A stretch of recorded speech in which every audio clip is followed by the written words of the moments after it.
In this module, we'll talk about high availability. What is high availability? High availability of a system or component assures a high level of operational performance or uptime for a given period of time. And there's different ways in which high availability, which is normally in short called HA, is implemented. So a typical example is that high availability is implemented for a router. And as we will see in more detail later on, it could be done in the form of active standby configuration. So you have a standalone, which is without high availability, which is a single device, a single router. And then the next step of high availability is active standby.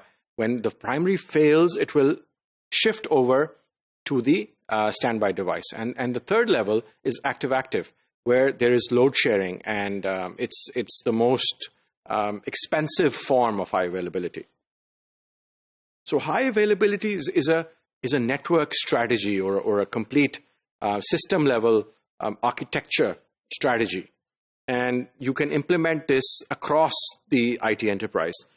Now, fault tolerance is also a term that we need to understand. Fault tolerance refers to a system designed in such a way that when one component fails, a backup component takes over operations immediately to avoid loss of service. And let's take an example. So again, talking about the router, it could have a fault-tolerant power supply design where there's a dual power supply. And when the primary power supply works, and when if it fails or burns, then the router will automatically utilize the fault-tolerant backup power supply, which is in the same box or in the same device. Now, this is a diagram showing the availability, downtime per year, downtime per month, and downtime per week figures for different levels of availability. And you start off with, let's start off with 3 nines, which is 99.9%, somewhere in the middle of the graph. And this allows you about 9 hours or slightly less than 9 hours of downtime, which is 43 minutes of downtime per month and about 10 minutes of downtime per week. And we move then to 4 nines, which gives you about 52 minutes of downtime per year and 4 minutes of downtime per month and only a minute of downtime per week. And if you go to 5 nines, it actually allows you only 6 seconds of downtime per week and 5 minutes per year. So that's a very stringent, availability requirement. And then based on your business, what we do is that we select either a 3 nines or a 4 nines or a 5 nines availability metric. And then all of our further strategies with regards to high availability, the disaster recovery, etc., would be based on that.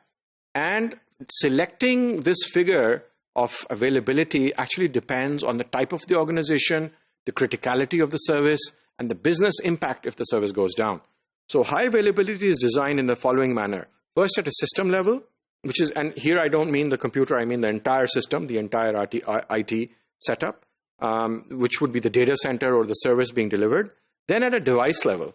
So at the device level, you go to a single device like a single server, which would have maybe fault-tolerant processor design.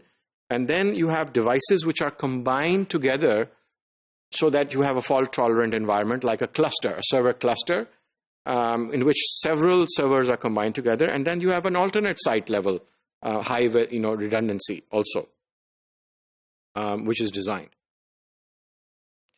High availability and fault tolerance is designed to minimize downtime with the help of redundant components.